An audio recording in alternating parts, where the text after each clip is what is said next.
আসসালামু আলাইকুম। আজকে আমাদের ক্লাস চলন ও অঙ্গচালনা, জুলজির সপ্তম অধ্যায় চলন ও অঙ্গচালনা। আমি তোমাদের বলেছিলাম আমাদের এসএস পাঠশালার পক্ষ থেকে এপ্রিল এবং মে মাসে আমি কিছু ফ্রি ক্লাস নেব, যার মাধ্যমে মেডিকেলের জন্য বায়োলজি কিভাবে পড়তে হয়, অনুশীলনী কিভাবে সলভ করবে এবং এক্সট্রা রাইটার কিভাবে পড়বে, এক্সট্রা রাইটারের ছক এবং বৈশিষ্ট্যগুলো, অর্থাৎ বৈশিষ্ট্য এবং তুলনার ছকগুলো, এছাড়াও বিগত সালের প্রশ্ন কোথা থেকে কিভাবে সলভ করবে, কিভাবে পড়বে এবং কিভাবে পড়লে তুমি চান্স পাবে এবং গুছিয়ে পড়তে পারবে, সেই বিষয়গুলো তোমাদের ক্লিয়ার করে দিব। অর্থাৎ কিছু ছোটখাটো টেকনিক শেয়ার করব, কিভাবে পড়লে পড়া সহজ হয়, কিভাবে পড়লে তুমি মুখস্থ না করে ট্রিক্স দিয়ে পড়াগুলো মনে রাখতে পারবা, এরকম ছোটখাটো টুকটাক জিনিস আমি শিখিয়ে দেওয়ার চেষ্টা করব। সেজন্য তোমাদের কাছে অনুরোধ থাকবে যে আমাদের ক্লাসগুলো তোমরা প্রতিদিন দেখবা। যেহেতু দাগানো বইয়ের পাশাপাশি অনুশীলনী সলভ এছাড়াও এক্সট্রা রাইটারের ছক বৈশিষ্ট্যের ক্লাস আমি ফ্রিতে দিব ইনশাল্লাহ। এই কারণে অবশ্যই আমাদের চ্যানেলটা তোমরা সাবস্ক্রাইব করে রাখো এবং ক্লাসগুলো রেগুলার দেখো। আচ্ছা, চলো আমরা তাহলে আমাদের ক্লাস শুরু করি। আজকের সপ্তম অধ্যায়, সপ্তম অধ্যায় চলন ও অঙ্গচালনা।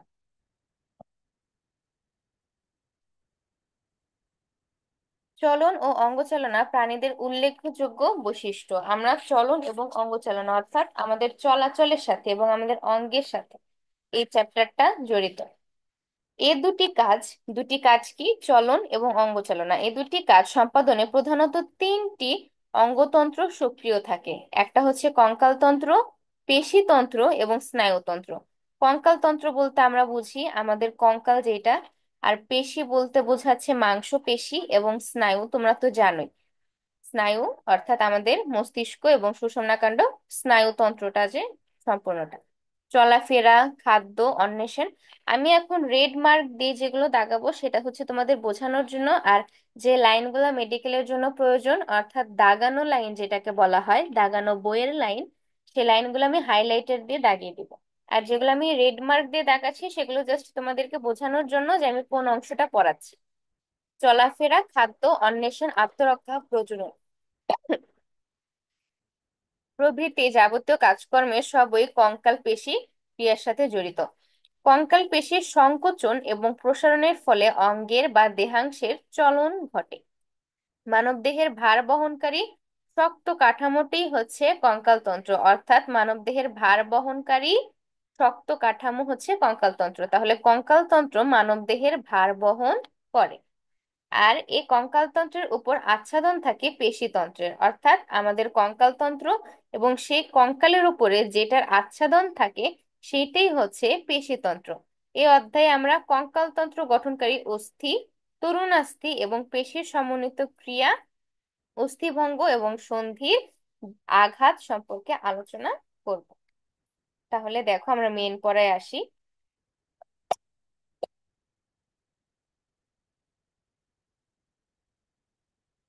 মানব কঙ্কালতন্ত্র, এই অংশটা দাগাতে হবে। ভ্রূণীয় মেসোডার্ম থেকে উদ্ভূত অস্থি এবং তরুণাস্থি নামক যোজক টিস্যুর সমন্বয়ে যে তন্ত্র দেহের কাঠামো সৃষ্টির মাধ্যমে দেহকে নির্দিষ্ট আকৃতি দান করে, ভার বহন করে, পেশি সংযোগে স্থান প্রদান করে এবং ক্ষতিগ্রস্ত হতে পারে এমন অঙ্গগুলোকে রক্ষা করে, সেটা হচ্ছে কঙ্কালতন্ত্র। এবার আমরা এত বড় লাইনের ভেঙে ভেঙে ব্যাখ্যা করার চেষ্টা করি। ভ্রূণীয় মেসোডার্ম অর্থাৎ হচ্ছে আমাদের যেমন ত্বক থাকে, ভ্রূণের থাকে মেসোডার্ম। সেই ভ্রূণের মেসোডার্ম থেকে উদ্ভূত অস্থি এবং তরুণাস্থি, আমরা অস্থি বলি কোনগুলোকে, যেগুলোকে আমরা বলি হাড্ডি, সেগুলোই হচ্ছে অস্থি। আর তরুণাস্থি কি, তরুণাস্থি হচ্ছে নরম হাড়গুলা, যেগুলো নরম বা নমনীয় এবং সহজে ভাঙে না, ভঙ্গুর না, সেগুলো হচ্ছে তরুণাস্থি। এই যেমন আমাদের কানের অস্থি, আমরা যদি আমাদের কানের অস্থির কথা চিন্তা করি, কান, তোমরা কান ধরে দেখো, কান কিন্তু প্রচন্ড নরম, এটাকে বাঁকানো যায়, এই কারণে কানের অস্থিগুলা হচ্ছে তরুণাস্থি বা কার্টিলেজ। এরকম বিভিন্ন ধরনের তরুণাস্থি আছে, আমরা এটা পরে পাবো। তোমরা আপাতত এটা জানো যে অস্থি হচ্ছে হাড় আর তরুণাস্থি হচ্ছে নরম, যেটা ভঙ্গুর নয়। নামক যোজক টিস্যু, তোমরা যোজক টিস্যু সম্পর্কে সবাই জানো, আমাদের রক্ত যেমন একটা যোজক টিস্যু, তেমন হাড়, আমাদের অস্থি, এগুলো হচ্ছে যোজক টিস্যু নিয়ে গঠিত। নামক যোজক টিস্যুর সমন্বয়ে গঠিত যে তন্ত্র দেহের কাঠামো দান করে বা কাঠামো সৃষ্টির মাধ্যমে, আমাদের দেহের কাঠামো, আমাদের দেহটা কেমন হবে, যেমন আমরা যদি মানব কঙ্কালটা দেখি,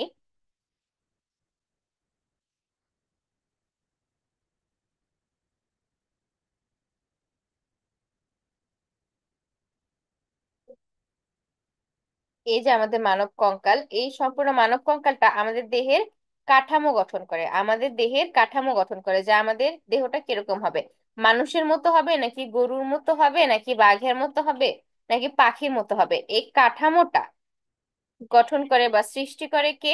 আমাদের যে তন্ত্র, সেটাই হচ্ছে কঙ্কাল তন্ত্র। তাহলে দেহের কাঠামো সৃষ্টি করে, নির্দিষ্ট আকৃতি দান করে এবং দেহের ভার বহন করে। এই কঙ্কাল পেশিটাই হচ্ছে বা কঙ্কাল তন্ত্রটাই হচ্ছে দেহের ভার বহন করে এবং পেশি সংযোগের স্থান স্থান প্রদান করে। আমাদের বিভিন্ন পেশি, একটা পেশির সাথে আরেকটা পেশি অথবা পেশির সাথে অস্থি, এটা যে সংযোগ হবে সেই স্থানটা প্রদান করে আমাদের কঙ্কাল তন্ত্র। এবং ক্ষতিগ্রস্ত হতে পারে এমন অঙ্গসমূহকে রক্ষা করে। ক্ষতিগ্রস্ত হতে পারে, এটা কিরকম অঙ্গ? এই যেমন আমাদের ফুসফুস, আমি ক্ষতিগ্রস্ত হতে পারে, এটার মধ্যে আছে হচ্ছে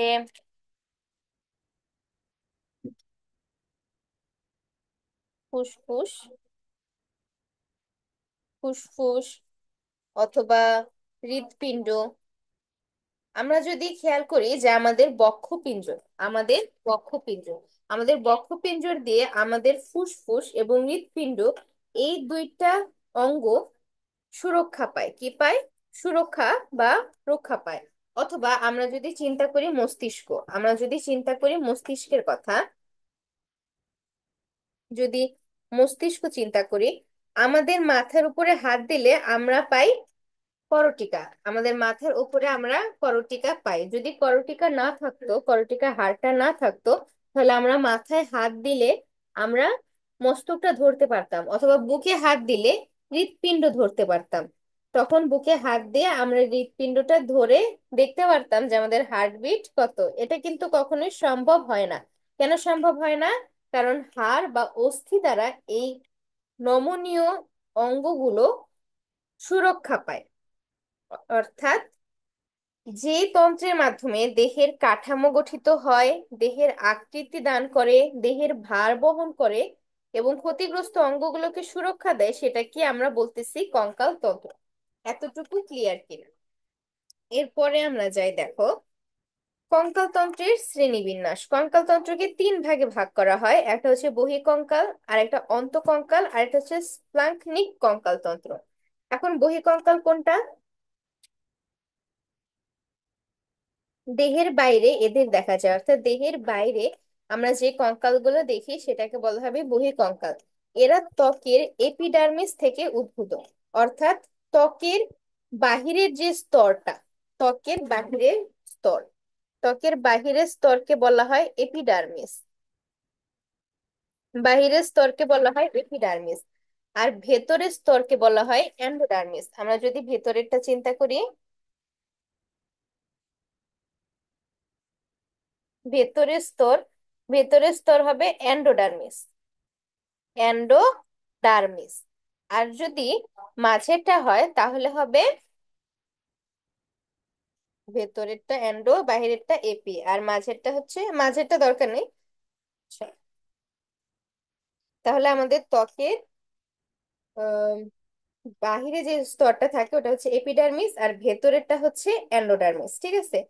এর জন্য এদের ত্বক উদ্ভূত অঙ্গাদিও বলা হয়। অর্থাৎ বহিঃকঙ্কাল যেগুলা হচ্ছে আমরা ত্বকের বাহিরে দেখতে পাই, সেগুলাকে হচ্ছে বহিঃকঙ্কাল তন্ত্র বলতেছে। এইগুলাকে আহ ত্বকোদ্ভূত অঙ্গাদিও বলা হয়। এগুলা কি কি? আমাদের নখ, দাঁত, লোম, এগুলা এগুলাও কিন্তু কঙ্কাল তন্ত্রের অংশ। অর্থাৎ আমাদের নখ, দাঁত, লোম এগুলো হচ্ছে কঙ্কাল তন্ত্রের অন্তর্গত। এরপরে আমরা আসি অন্তঃকঙ্কাল তন্ত্র। অন্তঃকঙ্কাল বলতে আমরা সাধারণ যে জিনিসটাকে কঙ্কাল বলি, এই যে আমাদের এই ফিগারটাকে আমরা বলতেছি অন্তকঙ্কাল তন্ত্র। এই যে ফিগারটা, এটাকে আমরা বলছি অন্তকঙ্কাল তন্ত্র। কঙ্কাল বলতে আমরা সাধারণত যেটাকে বুঝি সেটা অন্তকঙ্কাল তন্ত্র। এটি অস্থি, তরুণাস্থি এবং লিগামেন্টের সমন্বয়ে যুক্ত, লিগামেন্টের সমন্বয়ে গঠিত। এবার দেখো তোমরা মেডিকেলের জন্য কোন লাইনটা পড়বে। অস্থি, তরুণাস্থি এবং লিগামেন্টের সমন্বয়ে গঠিত, এই জিনিসটা তোমাদের পড়তে হবে। কেন? কারণ এইখানে আছে তিনটা জিনিস: অস্থি, তরুণাস্থি, লিগামেন্ট। তিনটা জিনিস, তিনটা অপশন এখানে আছে, তিনটা অপশন। ঠিক আছে? এখন যদি 4 নাম্বার অপশনে দিয়ে দেয় টেন্ডার, 4 নাম্বার অপশনে দিবে টেন্ডন, 4 নাম্বার অপশনে টেন্ডন দিবে, দিয়ে প্রশ্নে দিবে নিচের কোনটির সমন্বয়ে অন্তকঙ্কাল গঠিত নয়। নিচের কোনটির সমন্বয়ে অন্তকঙ্কাল গঠিত নয়, তখন উত্তর হবে এই 4 নাম্বারে থাকা টেন্ডার। বোঝা গিয়েছে? সেজন্য তোমরা এই লাইনটা পড়বে, অর্থাৎ আমি যতটুকু তোমাদেরকে হাইলাইট করে দিব বা হাইলাইটার দিয়ে দাগিয়ে দিব, তোমরা সেটা বই দাগিয়ে নিবে। এটা তোমাদেরকে পড়তে হবে, কারণ এখানে তিনটা অপশন, মানে যেইখানেই তুমি তিনটা পয়েন্ট পাবা সেটাই তুমি পড়ে নিবা। যেখানেই তুমি তিনটা পয়েন্ট পাবা, যেটা দিয়ে তিনটা অপশন বানানো যায়, ওটা তুমি হাইলাইট করে রাখবা এবং সেখানে তুমি লিখে রাখবা কোনটি নয়, কোনটি নয়, অর্থাৎ এখানে কোনটি নয় দিয়ে প্রশ্ন আসবে। ঠিক আছে? এরপরে দেখো, এদের বাহির থেকে দেখা যায় না, এগুলো হচ্ছে দুই ধরনের, একটা হচ্ছে অক্ষীয় কঙ্কাল আর একটা হচ্ছে উপাঙ্গীয় কঙ্কাল। তাহলে আমাদের অন্তকঙ্কাল দুইটা ভাগে বিভক্ত, একটা হচ্ছে অক্ষীয় কঙ্কাল আর একটা হচ্ছে উপাঙ্গীয় কঙ্কাল। এখন অক্ষীয় কঙ্কাল কোনগুলো আর উপাঙ্গীয় কঙ্কাল কোনগুলো, চলো আমরা দেখি।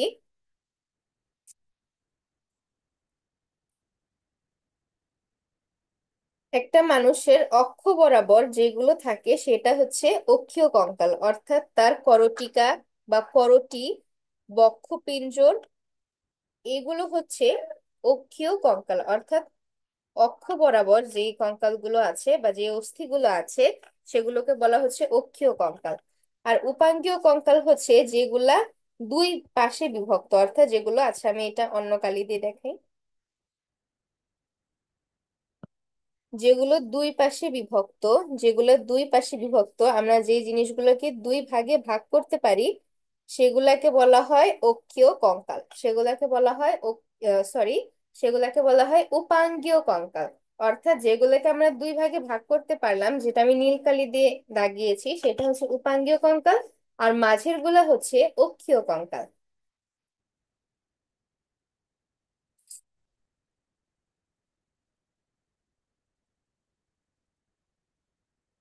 এরপরে দেখো প্লাঙ্কনিক কঙ্কালতন্ত্র, এটি অন্তঃকঙ্কালের অংশ হিসেবে পরিচিত হলেও আলাদাভাবে এই বিভাগের অন্তর্ভুক্ত করা হয়।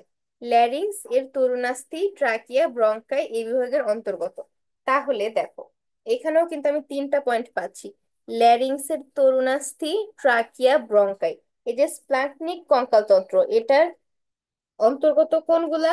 ল্যারিংস এর তরুণাস্থি, ল্যারিংস অর্থাৎ আমাদের স্বরযন্ত্রের তরুণাস্থি, ট্রাকিয়া এবং ব্রঙ্কাই, এগুলা হচ্ছে স্প্ল্যাঙ্কনিক কঙ্কালতন্ত্রের অন্তর্গত। এখানে যেহেতু তিনটা অপশন আছে, এটাও কিন্তু দাগায় রাখতে হবে, এখান থেকেও কোনটি নয় আসবে, এখান থেকেও এই কোনটি নয় আসতে পারে।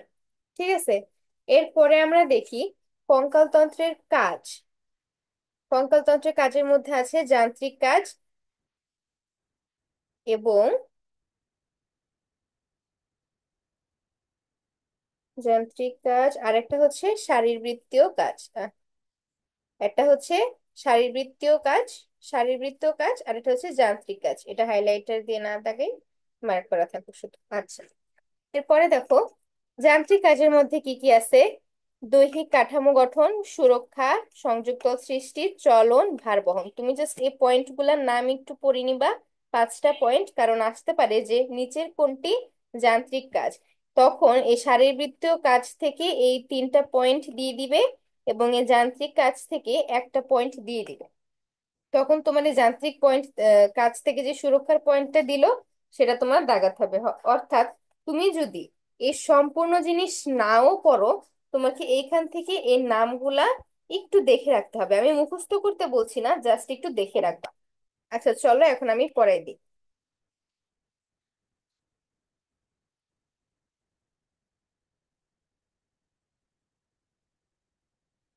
যান্ত্রিক কাজ। দৈহিক কাঠামো গঠন। কঙ্কালতন্ত্র মানবদেহের দৈহিক কাঠামো এবং নির্দিষ্ট আকৃতি প্রদান করে, এটা আমরা প্রথমে কঙ্কালতন্ত্রের সংজ্ঞাতেই দেখছিলাম। সুরক্ষা, এটাও দেখাইছিলাম যে মস্তিষ্ক, ফুসফুস, হৃৎপিণ্ড, সুষুম্নাকাণ্ড এরকম বিশেষভাবে নির্মিত অঙ্গগুলোকে এই কঙ্কাল সুরক্ষা দেয় বা সুরক্ষিত রাখে, গুরুত্বপূর্ণ অঙ্গাদিকে সুরক্ষিত রাখে। সংযোগতল সৃষ্টি। দেহের অধিকাংশ পেশি, লিগামেন্ট, টেন্ডন কঙ্কালে যুক্ত হয়ে বিভিন্ন অঙ্গের সঞ্চালন ঘটায়।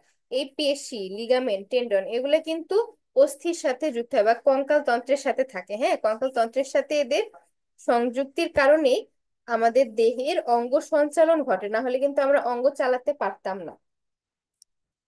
এরপরে আছে চলন। অস্থিসন্ধি গঠন এবং পেশির সাথে সমন্বয়ে কঙ্কালতন্ত্র গঠনে প্রধান ভূমিকা পালন করে। ভার বহন করে, আটকে রেখে ভার বহন করে। এগুলো জাস্ট একটু দেখে নিবা। আর বললাম এই যে নীল কালি দিয়ে যেগুলা লেখা, এই টপিকের নামগুলা জাস্ট একটু পড়বা। এখান থেকে বর্ণনা তেমন একটা দরকার নেই, জাস্ট টপিকের নামগুলা পড়বা, কারণ আসতে পারে যে নিচের কোনটি যান্ত্রিক কাজ, তখন এই শারীরবৃত্তীয় থেকে তুলে দিবে 3টা পয়েন্ট, আর একটা পয়েন্ট তুলে দিবে যান্ত্রিক কাজ থেকে, অর্থাৎ সেজন্য আমরা নামগুলো পড়বো। এরপরে আছে শারীরবৃত্তীয় কাজে আছে রক্তকণিকা উৎপাদন। দেখো, পরিণত মানব দেহে রক্ত উৎপাদনকারী প্রধান টিস্যু হচ্ছে লাল অস্থিমজ্জা। আমরা জানি যে আমাদের বোন মেরু অর্থাৎ লাল অস্থিমজ্জা থেকে রক্ত উৎপন্ন হয়। স্টারনাম, পাজর, কশেরুকা, করোটি, ফিমার, হিউমেরাস মস্তকে অবস্থিত অস্থিমজ্জা থেকে লোহিত কণিকা উৎপন্ন হয়।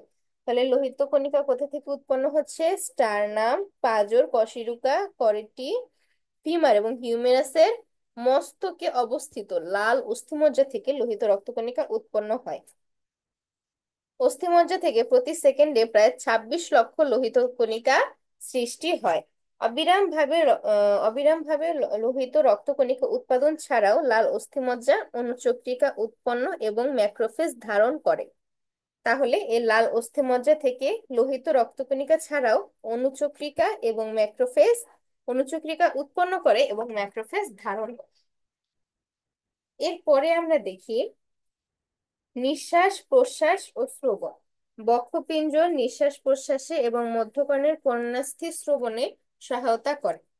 এটা আমরা জানি যে বক্ষপিঞ্জর, এই যে আমাদের বক্ষপিঞ্জরটা, সেটা নিঃশ্বাস প্রশ্বাসে সাহায্য করে কিভাবে? আমরা যখন নিঃশ্বাস নেই তখন বক্ষপিঞ্জর প্রসারিত হয়, আর যখন প্রশ্বাস নেই তখন বক্ষপিঞ্জর সংকুচিত হয়। এভাবে সংকুচিত এবং প্রসারণের মাধ্যমে আমাদের বক্ষপিঞ্জর নিঃশ্বাস প্রশ্বাসে সহায়তা করে এবং আমাদের মধ্যকর্ণের কর্ণাস্থি শ্রবণে সহায়তা করে। এরপরে রোগ প্রতিরোধ, এটা একটু সবাই দাগায় রাখো। অস্থির রেটিকুলো এন্ডোথেলিয়াল তন্ত্র রোগ প্রতিরোধ ক্ষমতায় অংশ নেয়। অস্থির রেটিকুলো এন্ডোথেলিয়াল তন্ত্র রোগ প্রতিরোধ ক্ষমতায় অংশগ্রহণ নেয়। এরপরে আছে খনিজ লবণ সঞ্চয়, এটাও দাগাতে হবে। ক্যালসিয়াম, ফসফরাস, ম্যাগনেসিয়াম সঞ্চয় করে এবং প্রয়োজনে রক্ত সরবরাহ করে। অর্থাৎ আমাদের এই কঙ্কাল তন্ত্র কি করে? ক্যালসিয়াম, ফসফরাস এবং ম্যাগনেসিয়াম সঞ্চয় করে, অর্থাৎ জমা রাখে এবং প্রয়োজনে রক্ত সরবরাহ করে, রক্ত সরবরাহ তো করে। এরপরে আছে চাপ এবং আয়নিক সমতা রক্ষা। দেহের অভ্যন্তরীণ চাপ নিয়ন্ত্রণে এবং আয়নিক সমতা রক্ষায় অস্থিসমূহ কাজ করে। দেহের অভ্যন্তরীণ চাপ নিয়ন্ত্রণে এবং আয়নিক সমতা রক্ষায় অস্থিসমূহ কাজ করে। এখান থেকে তোমরা পয়েন্ট গুলা পড়বা, আর হচ্ছে কিছু আমি যেগুলো হাইলাইট করে দিচ্ছি সেই বর্ণনাগুলো পড়বা, বাকি বর্ণনা পড়ার প্রয়োজন নেই। হরমোনাল নিয়ন্ত্রণ, এটা তোমার পড়তে হবে। অস্থির কোষ অস্টিওক্যালসিন নামক হরমোন খরিত হয়, যা দেহে রক্তের চিনি ও চর্বির পরিমাণ নিয়ন্ত্রণ করে। অর্থাৎ অস্থির কোষ থেকে অস্টিওক্যালসিন নামক হরমোন খরিত হয়। তাহলে আমাদের হরমোনটার নাম কি? অস্টিওক্যালসিন নামক হরমোন খরিত হয়, যেটার কাজ হচ্ছে রক্তের চিনি এবং চর্বির পরিমাণ নিয়ন্ত্রণ করা। এটা খুব ইম্পর্টেন্ট, ভালোভাবে মনে রাখবে। রক্তে চিনি এবং চর্বির পরিমাণ নিয়ন্ত্রণ করে অস্টিওক্যালসিন নামক হরমোন, যেটা ক্ষরণ করে আমাদের কঙ্কালতন্ত্র। এরপরে আসো রাসায়নিক শক্তি। মানুষের বয়স বাড়ার সাথে সাথে কিছু লোহিত অস্থিমজ্জা পরিবর্তিত হয়ে পিত অস্থিমজ্জা গঠন করে। পিত্ত অস্থিমজ্জায় প্রচুর পরিমাণে অ্যাডিপোজ কোষ থাকে, যেগুলো দ্বারা দেহের সঞ্চিত রাসায়নিক শক্তির আধার হিসেবে ভূমিকা রাখে। তাহলে আমরা এটাও দাগাবো, পিত্ত অস্থিমজ্জায় প্রচুর পরিমাণে অ্যাডিপোজ কোষ থাকে, যেগুলো দেহের সঞ্চিত রাসায়নিক শক্তির আধার হিসেবে ভূমিকা রাখে। এখানে প্রশ্নটা আসবে এভাবে, দেহের সঞ্চিত রাসায়নিক শক্তির আধার বলা হয় কাকে? তখন আধার নিচের কোনটি, নিচের কোনটি দেহের সঞ্চিত রাসায়নিক শক্তির আধার, তখন আমরা এই অ্যাডিপোজ কোষটি দাগাবো। ঠিক আছে, এরপরে আসো আমরা কঙ্কালতন্ত্রের উপাদানে আসি। কঙ্কালতন্ত্রের উপাদান, কঙ্কালতন্ত্র 5 ধরনের তন্তুময় এবং খনিজ সমৃদ্ধ উপাদান দিয়ে গঠিত: অস্থি, তরুণাস্থি, লিগামেন্ট, টেন্ডন, অস্থিসন্ধি। অস্থি, অস্থি কঙ্কালতন্ত্রের উপস্থিত এক ধরনের কঠিন ও ভঙ্গুর যোজক টিস্যু। অস্থি কিন্তু কঠিন, আমি বলেছিলাম হাড়, এগুলা হাড় মানে শক্ত হাড়, এবং কঠিন, ভঙ্গুর এটা ভেঙে যায়, যেহেতু শক্ত এটা বাঁকা করলে ভেঙে যায়। আর যদি নরম হতো তখন এটা বাঁকা করলে বাঁকিয়ে যেত, মানে বাঁকা করা যেত। নরম জিনিস তো বাঁকা করা যায়, কিন্তু শক্ত জিনিস বাঁকা করতে গেলে ভেঙে যায়। এই কারণে এটা ভঙ্গুর যোজক টিস্যু, যা প্রধানত ক্যালসিয়াম লবণ দিয়ে গঠিত। কোমলাস্থি বা তরুণাস্থি, কোমলাস্থি কঙ্কালতন্ত্রে অবস্থিত দৃঢ়, এটা দৃঢ়, দৃঢ় মানে কি মজবুত, দৃঢ় মানে মজবুত, এটা ভাঙে না, এটা ভাঙে না। নমনীয় মানে নরম, অর্থাৎ দৃঢ়, এখানে দৃঢ় কথাটা দিয়ে বুঝিয়েছে এটা ভাঙে না, এটা ভাঙে না। এবং নমনীয় বলতে নরম যোজক টিস্যু।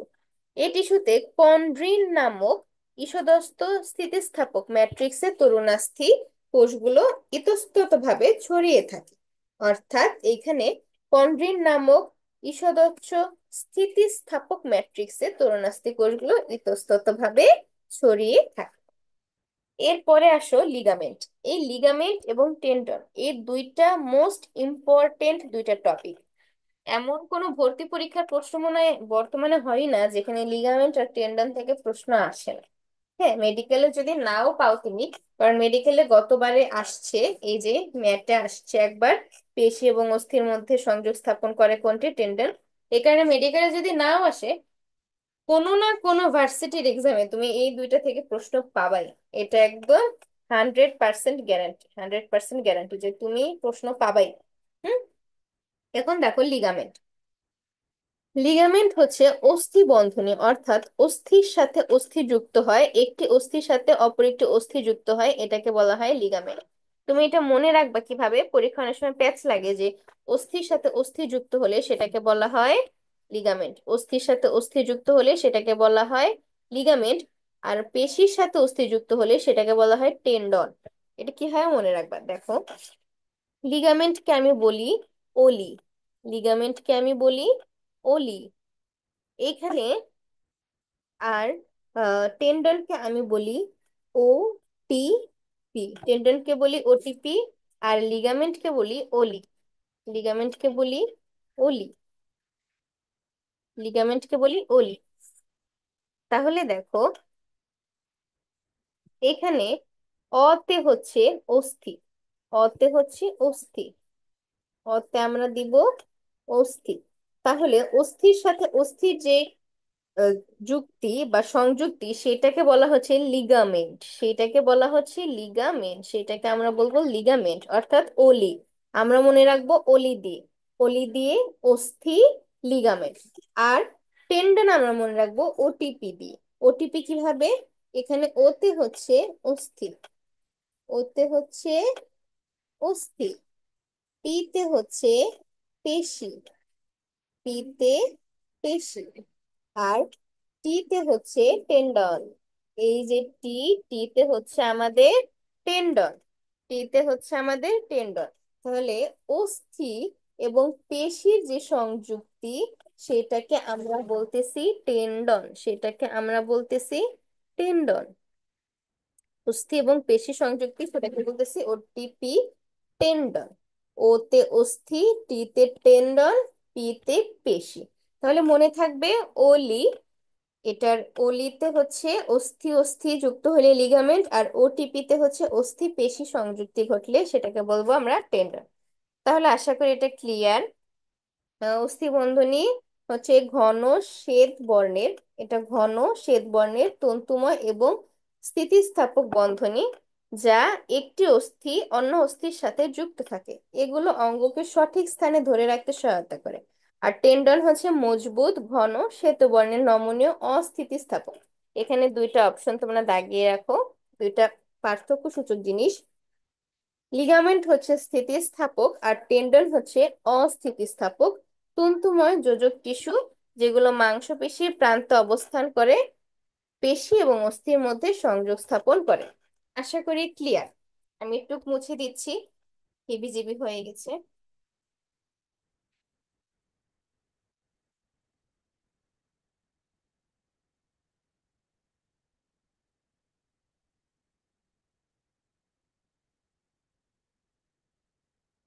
এরপর আমরা দেখি অস্থি সন্ধি। একটি অস্থি অন্য একটি অস্থির সাথে সংযুক্ত হয়ে যে অস্থি স্থল গঠন করে তাকে বলা হয় অস্থি সন্ধি। একটা অস্থি আর একটা অস্থির সাথে যুক্ত হইলো, হ্যাঁ, এই যে একটা অস্থি আর একটা অস্থির সাথে যুক্ত হইলো, এই জিনিসটাকে বলতেছে লিগামেন্ট। এই জিনিসটাকে বলতেছে লিগামেন্ট। এই লিগামেন্টটা যে স্থানে ঘটে, যেই স্থানে ঘটে, স্থান, ওই জায়গাটার নাম হচ্ছে অস্থিসন্ধি। ওই জায়গাটার নাম হচ্ছে অস্থিসন্ধি, অর্থাৎ অস্থির সাথে অস্থি যুক্ত হয়েছে, এটাকে আমরা বলতেছি লিগামেন্ট। এবং সেই লিগামেন্টটা ঘটছে কোথায়, তোমার বাড়িতে নাকি আমার বাড়িতে, মানে লিগামেন্টটা কোন জায়গায় ঘটছে ওই জায়গাটাকে বলা হচ্ছে অস্থি সন্ধি। ক্লিয়ার? পেচ লাগবে না তো? তাহলে অস্থি সন্ধি থাকার কারণে দেহের অঙ্গকে বিভিন্ন মাত্রায় সঞ্চালন করা যায়, ফলে চলন নরন ভার বহন এবং বিভিন্ন কাজকর্ম সহজ হয়। ক্লিয়ার তাহলে? অর্থাৎ অস্থির সাথে অস্থি হলে সেটা লিগামেন্ট, পেশির সাথে অস্থি হলে সেটা টেন্ডন, আর অস্থির সাথে অস্থি যুক্ত হয়ে লিগামেন্ট যে জায়গাটায় ঘটে, যে স্থানটায় ঘটে, সেই স্থানটাকে বলা হয় অস্থি সন্ধি। সেই স্থানটাকে বলা হয় অস্থি সন্ধি, অর্থাৎ সন্ধি স্থল যেটা, সেটাকে বলা হচ্ছে অস্থি সন্ধি। এরপরে আমরা দেখি কঙ্কাল তন্ত্রের শ্রেণী বিভাগ। কঙ্কাল তন্ত্রের শ্রেণী বিভাগ, এই লাইনটা সবাই দাগায় রাখো। মানব শিশু জন্মের সময় দেহে 300টি অস্থি থাকে, কিন্তু পরিণত বয়সে আমাদের বর্তমানে মানে আমরা যে বয়সটাতে আছি বা পরিণত অবস্থায় মানব দেহে থাকে 306টি অস্থি। এখন শিশু অবস্থায় কেন 300টি অস্থি থাকে? কারণ শিশু অবস্থায় অস্থিগুলো এই যে এরকম ছোট ছোট থাকে, এরকম ছোট ছোট থাকে। পরিণত হতে হতে এই সবগুলো অস্থি একত্রে জোড়া লাগে এমন বড় একটা অস্থি হয়ে যায়। অস্থিগুলো একসাথে জোড়া লেগে এমন একটা বড় অস্থি তৈরি করে। তখন হয়ে গেল একটা, আগে ছিল অস্থি 5টা, এখন হয়ে গেছে একটা। এই যে অস্থি কমে গেল না, এমন অনেক অস্থি আছে যেগুলো হচ্ছে এরকম কয়েকটা থাকে ছোট ছোট, তারপরে একসাথে জোড়া লেগে বড় একটা অস্থি হয়ে যায়। যে কারণে প্রথমে আমাদের 300টা অস্থি থাকলেও পরিণত অবস্থায় অস্থি হয়ে যায় 206টা। মুছে দিই, কারণ হুম, মুছে দিলাম, এখন আবার পরে দেখো। মানব শিশু জন্মের সময় দেহে 300টি অস্থি থাকে, তবে পরিণত বয়সে মানব অন্তঃকঙ্কাল মোট 206টি অস্থি নিয়ে গঠিত। অস্থির বিভিন্ন স্থানে কোমলাস্থি বা তরুণাস্থি থাকে। অস্থির বিভিন্ন স্থানে কি থাকে? কোমলাস্থি, যেটাকে আমরা বলতেছি তরুণাস্থি। মানবদের অন্তঃকঙ্কালকে প্রধানত দুই ভাগে ভাগ করা যায়, একটা হচ্ছে অক্ষীয় কঙ্কাল আর একটা হচ্ছে উপাঙ্গীয় কঙ্কাল। দেখো, এই যে দেখাইছিলাম, এই যে লাল কালি দিয়ে যে অংশটা আমি দাগাইছি সেটা হচ্ছে অক্ষীয় কঙ্কাল, মানুষের অক্ষ বরাবর। আর দুই পাশে যেটা থাকে হাত পা, দুই পাশে যা যা থাকে সেগুলা হচ্ছে উপাঙ্গীয় কঙ্কাল।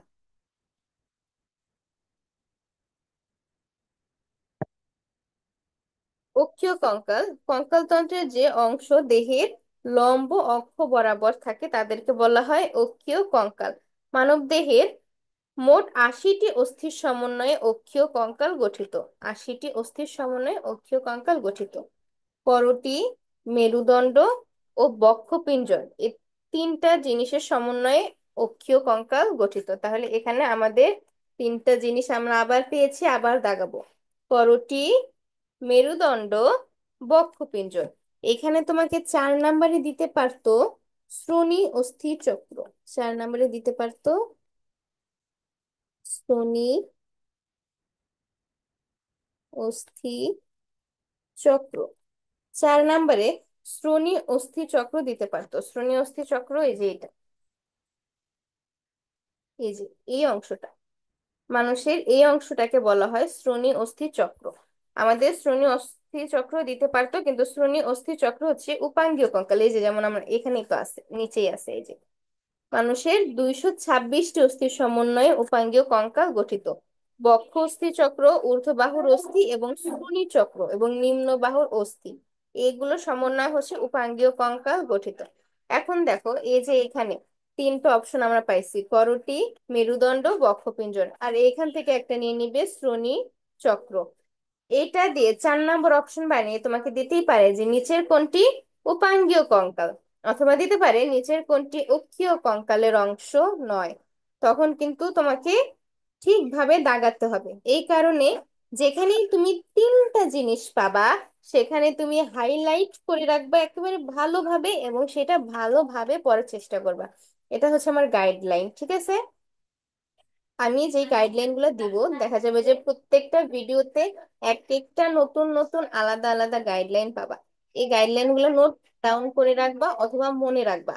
খাতায় থাকার থেকে নিজের মাথাতে থাকা কিন্তু ভালো, সেজন্য সেটা খেয়ালে রাখবা। এইভাবেই অক্ষীয় কঙ্কালের 80টি এবং উপাঙ্গের 126টি মিলে 206টি অস্থি দিয়ে আমাদের কঙ্কালতন্ত্র গঠিত। মানব কঙ্কালতন্ত্র অক্ষীয় হচ্ছে 80টি এবং উপাঙ্গীয় 126টি। এরপরে এই সংখ্যাগুলো এভাবে মুখস্থ করার দরকার নেই, আমি বলে দিব টেকনিক। মানে যখন পড়াবো আমি এক একটা জিনিস, তখন সবগুলা বলে দিব, তখন তুমি নিজেই গুনে গুনে যোগ করে বলতে পারবা। তো এইভাবে ডিরেক্ট মুখস্থ করার দরকার নেই।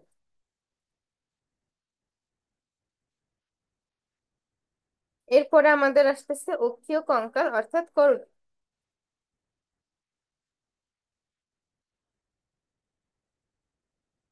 অক্ষীয় কঙ্কাল আমরা দেখছি যে অক্ষীয় কঙ্কালের অংশ 3টা। অক্ষীয় কঙ্কালের অংশ হচ্ছে 3টা: করোটি, মেরুদণ্ড, বক্ষপিঞ্জর। তাহলে আমরা এখন এই 3টা নিয়ে আলোচনা করব, করোটি, বক্ষপিঞ্জর আর আমাদের মেরুদণ্ড। দেখো এই যে করোটি, মেরুদণ্ড, বক্ষপিঞ্জর, এই 3টা জিনিস যেখানে 3টা পাবা সেটা একেবারে হাইলাইট করে রাখবা, যে ওইখান থেকে প্রশ্ন আসবে। তুমি বিগত সালে পাও নাই, তাহলে তোমার সময় পাবা, তোমার সময় না পাইলে পরবর্তী যারা আছে তারা পাবে, কিন্তু কেউ না কেউ পাবে। বুঝছো? তাহলে করোটি, মেরুদণ্ড এবং বক্ষপিঞ্জর এই 3 ভাগে বিভক্ত। আমরা আসি করোটিতে। মুখমণ্ডলীয় এবং করটিকা অস্থি নিয়ে গঠিত আমার কঙ্কলিক গঠনকে করোটি বলে। দেখো এই সম্পূর্ণ জিনিসটাকে বলতেছে করোটি। এই সম্পূর্ণ জিনিসটাকে বলতেছে করোটি। আর এই যে উপরের অংশটা, এই উপরের অংশটাকে বলতেছে হচ্ছে করটিকা। আর এই মুখের অংশটাকে বলতেছে মুখমণ্ডলীয় অস্থি। আর এমনিতে সম্পূর্ণ মাথাটা, সম্পূর্ণ খুলিটাকে বলতেছে করোটি। মনে থাকবে করোটি এবং করটিকা দুটার মধ্যে প্যাচ লাগানো যাবে না। সম্পূর্ণ খুলিটাকে বলতেছে, সম্পূর্ণ মাথাটাকে বলতেছে করোটি। আর শুধু আমাদের মাথার উপরে যেটা আছে সেটাকে আমরা বলতেছি করটিকা। আর চোখ, নাক, মুখ এটাকে আমরা বলতেছি মুখমণ্ডলীয় অংশ। তাহলে দেখো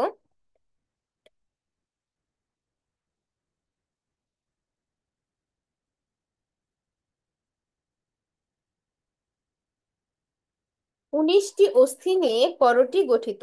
করোটির অস্থিগুলো করটিকা বা মাথার খুলির অস্থি এবং মুখমণ্ডলীয় অস্থি এই 2 ভাগে বিভক্ত। তাহলে 29টি অস্থি নিয়ে করোটি গঠিত। করোটির অস্থিগুলো করটিকা বা খুলির অস্থি এবং মুখমণ্ডলীয় অস্থি এই 2 ভাগে বিভক্ত। আমি যেগুলো হলুদ কালার দিয়ে হাইলাইট করছি তোমরা সেগুলো বইয়ে দাগাবে, আর আমি বাকি যা দাগাই সেগুলো হচ্ছে তোমাদের বোঝানোর জন্য। এরপরে আসি করটিকা বা মাথার খুলি। তোমাদেরকে যদি একদম ক্লাসে ভালোভাবে দেখায় করাইতে পারতাম ক্যামেরার সাহায্যে তাহলে ভালো হতো। জুম ক্লাস তো এটা অনেকে, তাও তুমি যদি মনোযোগ দাও তাহলে তুমি বুঝবা। দেখো, করটির যে অংশ মস্তিষ্ককে আবৃত করে রাখে সেটাকে বলা হচ্ছে করটিকা। ছয় ধরনের ছয় ধরনের মোট আটটি সুগঠিত, তাহলে এই জিনিসটা খেয়াল করো, ছয় ধরনের আটটি, তাহলে অস্থি কয় ধরনের? অস্থি ছয় ধরনের। টোটাল অস্থি কয়টা? আটটা। টোটাল অস্থি আটটা, কিন্তু অস্থি কয় ধরনের? ছয় ধরনের। কেন ছয় ধরনের? আটটি হলো কারণ এই যে প্যারাইটাল এবং টেম্পোরাল, এই দুইটা অস্থি আছে দুইটা করে, এই দুইটা অস্থি আছে দুইটা করে, আর বাকি সবগুলো অস্থি আছে একটা করে। এই কারণে মোট অস্থি হয়ে গেছে আটটা। ক্লিয়ার? অস্থি কিন্তু ছয় ধরনের, কিন্তু মোট অস্থি আটটা। চাপা ও শক্ত অস্থি নিয়ে করটিকা গঠিত।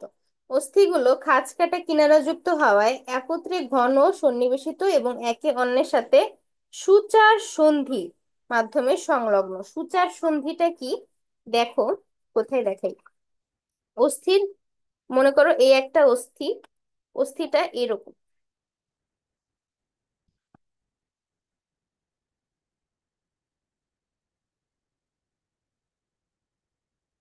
এই একটা অস্থি, এর পাশে আরেকটা অস্থি, এই অস্থিটা হচ্ছে এরকম।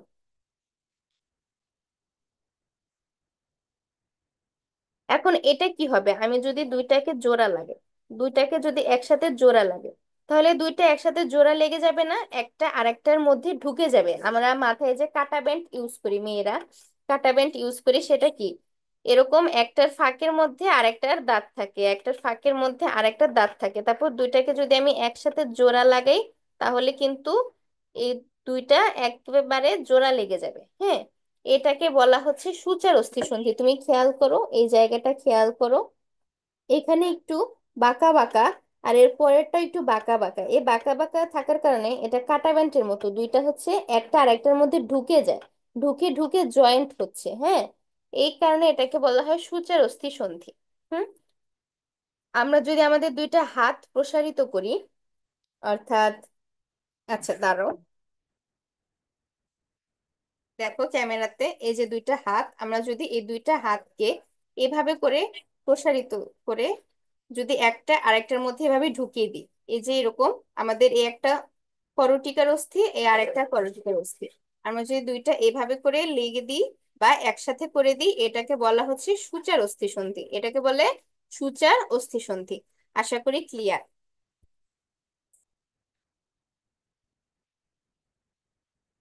এরপরে দেখো, তাহলে সূচের অস্থিসন্ধির মাধ্যমে, এটাও দাগে রাখো হাইলাইট করে, যে সূচার অস্থিসন্ধির মাধ্যমে আমাদের করটিকার অস্থিগুলা যুক্ত। এরপরে আমরা করটিকার অস্থিগুলার নাম জানি, চলো। ফ্রন্টাল অস্থি, প্যারাইটাল অস্থি, টেম্পোরাল অস্থি, অক্সিপিটাল অস্থি, স্ফেনয়েড, অ্যাথময়েড। ফ্রন্টাল অস্থি হচ্ছে একটা, যেটাকে আমরা বলি কপাল। ফ্রন্টাল অস্থি মানে হচ্ছে কপাল। তুমি তোমার কপাল ধরো, কপাল ধরে যে অস্থিটা দেখবা, সেটা কি আমরা বলতেছি ফ্রন্টাল। প্যারাইটাল কোনটা? এই দেখো চিত্রে, এই যে আমাদের ফ্রন্টাল। হ্যাঁ, এটা হচ্ছে আমাদের কপাল। দাঁড়াও আমি এই দাগগুলা মুছে দিই। এই যে এটা হচ্ছে আমাদের কপাল। হ্যাঁ, এটা তো আমাদের কপাল গেল, এটা আমাদের কপাল গেল। কপালের পিছে, হ্যাঁ কপালের পিছে এই যে অংশটা, এটাকে আমরা বলতেছি প্যারাইটাল। যেটাকে অনেকে কি বলে, আচ্ছা থাক, ওটা আঞ্চলিক ভাষা, বাদ দিই। তো এই যে কপালের উপরে, মানে যে অংশটাকে আমরা মাথা বলতেছি উপরে, সেটাকে বলতেছে প্যারাইটাল অস্থি। এই প্যারাইটাল অস্থি থাকে দুইটা, প্যারাইটাল অস্থি থাকে দুইটা, একটা ডান পাশে আর একটা বাম পাশে, একটা ডান পাশে আর একটা বাম পাশে। দুইটা অস্থি ওই একইভাবে সূচার সন্ধি দিয়ে গঠিত, মানে সংযুক্ত হয়, এই যে এইভাবে, এভাবে সোচার সন্ধি দিয়ে যুক্ত হয়, এভাবে সোচার সন্ধি দিয়ে যুক্ত হয়। বাম পাশেরটা, এটা মনে করো ডান পাশেরটা, আর এটা বাম পাশেরটা, এভাবে সোচার সন্ধি দিয়ে যুক্ত হয়, প্যারাইটাল। এরপরে টেম্পোরাল। টেম্পোরাল হচ্ছে যে কান, আমাদের কান থাকে এখানে, কান। হ্যাঁ, কান থাকে। এই কানের উপরে এই যে এই অংশটা যে দেখতেছো, হ্যাঁ, এটাকে বলা হচ্ছে টেম্পোরাল। এই টেম্পোরালও দুইটা, টেম্পোরালও দুইটা, একটা হচ্ছে ডান দিকে আর একটা বাম দিকে, এই সূচার অস্থির মাধ্যমে যুক্ত থাকে। হুম। আর এই যে পিছনে দেখতেছো না, পেছনে অর্থাৎ আমাদের মাথার পেছনে নিচের দিকে ঘাড়ের উপরে, ঘাড়ের উপরে, এটাকে বলা হচ্ছে অক্সিপিটাল। এইখানে কিন্তু খেয়াল করো, এইটা সম্পূর্ণভাবে আমাদের চোখের পিছনে, চোখের পিছনে গঠিত। দেখো, এই যে আমাদের চোখ যদি হয়, এই যে আমাদের চোখ, এই চোখের সম্পূর্ণ পিছনে আমাদের যে মাথাটা, সেটাকে আমরা বলতেছি অক্সিপিটাল অস্থি। আমাদের চোখের পেছনে যে অংশটা, সেটাকে আমরা বলতেছি অক্সিপিটাল অস্থি। ক্লিয়ার? তাহলে আর অক্সিপিটাল, আরেকটা কথা বলে রাখি, অক্সিপিটাল অস্থি মানে আমাদের মাথার পেছনটা, এখানে যদি কাউকে মারা হয় তাহলে কিন্তু সে মারা যায় বেশিরভাগ ক্ষেত্রে। আর এখানে ছোট বাচ্চাদের টোকা দিবা না, বা অনেকে আছে যে মাথার পেছনে বাড়ি দিয়ে বলে এই কি করিস, কোথায় যাবি, এরকম। এই কাজটাকেও করবা না, তাহলে চোখে আঘাত লাগে এবং চোখ ঘোলা হয়ে যায়। হ্যাঁ, মানে চোখে সমস্যা হয়, তখন দেখা যাবে ছোট বাচ্চাদের এরকম বললে বলবে যে চোখে ঘোলা দেখতেছি আমি, চোখে সমস্যা হচ্ছে, মানে ছোট বাচ্চাদের এই কাজটা করলে কি হয়, তাদের চোখ ঘোলা হয়ে যায়। এই কারণে অক্সিপিটালে কেউ আঘাত করবে না। আচ্ছা, তাহলে আমরা যেটা পড়তেছিলাম, আমাদের পড়ায় ফিরে আসি। Parietal, temporal. টেম্পোরাল তো তোমরা দেখলাই, বললাম। অক্সিপিটালও বললাম। টেম্পোরাল আর প্যারাইটাল এই দুইটাই হচ্ছে দুইটা করে, আর বাকি সবগুলা কি একটা করে। তাহলে প্যারাইটাল হচ্ছে অস্থির, প্যারাইটাল, টেম্পোরাল হচ্ছে প্যারাইটাল অস্থির নিচে অবস্থিত অর্থাৎ কানের উপরে, আর প্যারাইটাল হচ্ছে ফ্রন্টাল অস্থির পশ্চাতে বা পিছনে অবস্থিত। দুই পাশে একটি করে থাকে। হ্যাঁ, অক্সিপিটাল অস্থি হচ্ছে খুলির পশ্চাৎ দিকে অর্থাৎ পেছনে, ওই যে দেখাইলাম একদম চোখ, চোখের পেছনটাই হচ্ছে অক্সিপিটাল। এর নিচের দিকে ফোরামেন ম্যাগনাম থাকে। এটা ভালোভাবে দাগে রাখো, ফোরামেন ম্যাগনাম। ফোরামেন ম্যাগনাম কোন অস্থিতে থাকে? অক্সিপিটাল অস্থিতে থাকে, নামক একটি বৃহৎ ছিদ্র। এই ফোরামেন ম্যাগনাম দিয়ে কি হয়, দেখো এখানে দেখো,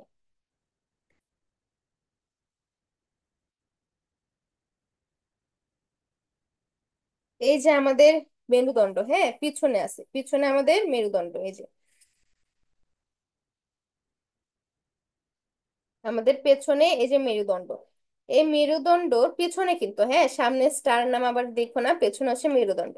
এই মেরুদণ্ডের মধ্যে দিয়ে থাকে আমাদের সুষুম্না কাণ্ড। সুষুম্না কাণ্ডটা কোথায় থাকে? মাথা থেকে মেরুদণ্ডের মধ্যে দিয়ে এসে পুরো শরীরে বিস্তৃত হয়। মেরুদণ্ডের মধ্যে কেন সুষুম্না কাণ্ড থাকে? সুরক্ষিত থাকার জন্য। সুষুম্না কাণ্ড যদি এমনি খালি থাকতো আমাদের দেহে, তাহলে তো মানুষ এটা বাড়ি দিত আর সুষুম্না কাণ্ড নষ্ট হয়ে যেত। মেরুদণ্ডের মধ্যে সে সুরক্ষিত থাকে, কারণ আমাদের কঙ্কাল তন্ত্রের কাজই হচ্ছে নরম অঙ্গগুলাকে সুরক্ষা দেওয়া। এই সুষুম্না কাণ্ড এই অক্সিপিটালের ছিদ্র দিয়ে হচ্ছে বের হয়ে আসে মস্তিষ্ক থেকে। অক্সিপিটালে থাকে একটা ছিদ্র, এই যে অক্সিপিটালটা, এই অক্সিপিটালে থাকে একটা ছিদ্র। এই ছিদ্র দিয়ে সুষুম্না কাণ্ড মাথা থেকে আমাদের মেরুদণ্ড বরাবর বেরিয়ে আসে। মাথা থেকে আমাদের মেরুদণ্ড বরাবর নিচে, মেরুদণ্ড দিয়ে নিচে আমাদের ঘাড়ে বেরিয়ে আসে এবং পুরো দেহে বিস্তৃত হয়। ঠিক আছে? এ পথে মস্তিষ্ক সুষুম্নাকাণ্ডের সাথে যুক্ত থাকে। স্ফেনয়েড অস্থি, স্ফেনয়েড কোনটা খেয়াল করো, এই যে আমাদের কান, কানের ঠিক উপরে অর্থাৎ চোখের পেছনে, হ্যাঁ চোখের পেছনে কানের উপরে যে অংশটা, সেটাকে আমরা বলতেছি স্ফেনয়েড, সেটাকে বলতেছি স্ফেনয়েড। এটা কিন্তু অনেকে ভাবতে পারে যে দুই পাশে দুইটা, হয়তো মনে হয় দুই পাশে দুইটা। দুই পাশে দুইটা না, এটা হচ্ছে যেমন আমরা যদি প্যারাইটাল আর টেম্পোরালের ক্ষেত্রে খেয়াল করি, যে দুই পাশে দুইটা ছিল, তারপর সেটা এই যে বাম ডান সূচের অস্থি সন্ধির সাহায্যে, এই যে সূচের অস্থি সন্ধির সাহায্যে তারা যুক্ত হয়। কিন্তু এইখানে এরা সম্পূর্ণ একটা থাকে, এই সম্পূর্ণ একটা থাকে। এই মনে করো এটা বাম পাশ, এটা মনে করো ডান পাশ, এটা হচ্ছে বাম পাশ, সম্পূর্ণটা আগে থেকেই যুক্ত থাকে। যার কারণে এটাকে বলা হচ্ছে একটা অস্থি। অর্থাৎ তোমার চোখের ডান থেকে বামে এই অস্থিটা পেছনে থাকে। আমাদের চোখ আমরা যেটা দেখি, সেই চোখের পেছনে সম্পূর্ণ একটা অস্থি থাকে। এখানে দুইটা অস্থি পরস্পরের সাথে যুক্ত থাকে না, সম্পূর্ণ একটা অস্থি থাকে। এই কারণে এটাকে বলা হচ্ছে একটা স্ফেনয়েড অস্থি। অথবা তুমি যদি বুঝতে না পারো, তুমি তোমার ছুরি আছে না বাসায়, ছুরি নিবা, ছুরি নিয়ে তোমার এইখানে এই জায়গাটায় ঢুকাই দিবা, ঢুকায়া ওই প্রান্ত দিয়া বের করবা। একটা ছুরি দিছো না, একটা ছুরি এই প্রান্ত দিয়া ঢুকায়া ওই প্রান্ত দিয়ে বের করবা। দেখবা যে ওই ছুরিটা যেভাবে একটা ছিল পুরাটা অংশে ঢুকে গেছে, তোমার স্ফেনয়েড অস্থিটাও সেম ওইভাবে। আর এটা হচ্ছে অ্যাথময়েড অস্থি। অ্যাথময়েড অস্থি হচ্ছে এই চোখের উপরে, স্ফেনয়েডের সামনেই হচ্ছে অ্যাথময়েড। এই দুইটাই হচ্ছে একটা অস্থি, এরকম সোজা বরাবর যুক্ত থাকে, এই যে এইভাবে। এই যে মানুষের চোখ, এটার পেছনে, চোখের পেছনে, হ্যাঁ চোখের পেছনে এই দুইটা অস্থি একেবারে এইভাবে যুক্ত থাকে। আর মনে করো এই যে দুই অস্থিটা এরকম করে যুক্ত, তার উপর দিয়ে হচ্ছে আমাদের চোখ, তার উপর দিয়ে হচ্ছে আমাদের চোখ। আর পেছনে হচ্ছে অস্থি, বুঝছো? এই পেছনে হচ্ছে অস্থি, পেছনে হচ্ছে এই অস্থিটা। আর তার উপর দিয়ে আমাদের চোখ থাকে, তার উপর দিয়ে আমাদের চোখ থাকে। আশা করি বুঝাইতে পারছি। ঠিক আছে। তাহলে প্যারাইটাল দুই দিকে কি পড়াচ্ছিলাম, স্ফেনয়েড অস্থি ফ্রন্টাল এবং দুই দিকে প্যারাইটাল অস্থির মাঝখানে থাকে এবং ফ্রন্টালের নিচে এবং স্ফেনয়েড অস্থির সামনে থাকে, অর্থাৎ স্ফেনয়েডটা থাকে পেছনে, অ্যাথময়েডটা থাকে সামনে। ওই একই ভাবে থাকে এরকম একটা অস্থি, তার উপর দিয়ে হচ্ছে আমাদের চোখ দুইটা অবস্থিত। ঠিক আছে। এখন আমরা আসি করটিকার কাজে। করটিকা মস্তিষ্ককে আবৃত এবং সংরক্ষিত রাখে। তাহলে আজকে করটিকা পর্যন্তই থাকুক, আগামীকাল মুখমণ্ডলীয় অস্থি দেখাই দিব। এবং বাকি অংশ কয়েক পার্ট হবে ক্লাস, যেহেতু এই অধ্যায়টা এমনিতে বড় আর এভাবে বিস্তারিত পড়াতে গেলেও টাইম লাগে।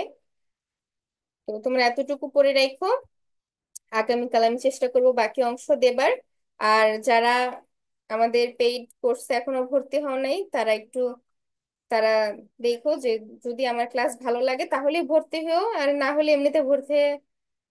আচ্ছা, একটা জিনিস খেয়াল করো যে আমাদের পেইড কোর্সে সম্মানী হচ্ছে মাত্র 450 টাকা। 450 টাকাতে কিন্তু এক্সাম ব্যাচ পাওয়া যায় অন্যান্য জায়গায়। তুমি এটা ভাবতে পারো যে আমাদের এক্সাম ব্যাচের সাথে তোমাকে এই ক্লাসগুলো দেওয়া হবে সম্পূর্ণ ফ্রিতে।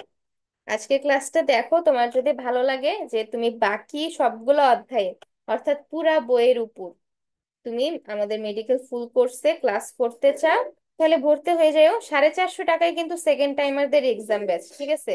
তাদের সাথে যে আমরা আবার ক্লাস দিচ্ছি, এটা কিন্তু বলতে পারো একটা গিফট। এটা তোমার একটা গিফট হিসেবেই নিতে পারো। এটাকে ওই সম্মানীর আওতায় আইনা লাভ নাই, কারণ ক্লাসের সম্মানী আসলে উঠবে না 450 দিয়ে, শুধু পরীক্ষাটার সম্মানী উঠবে।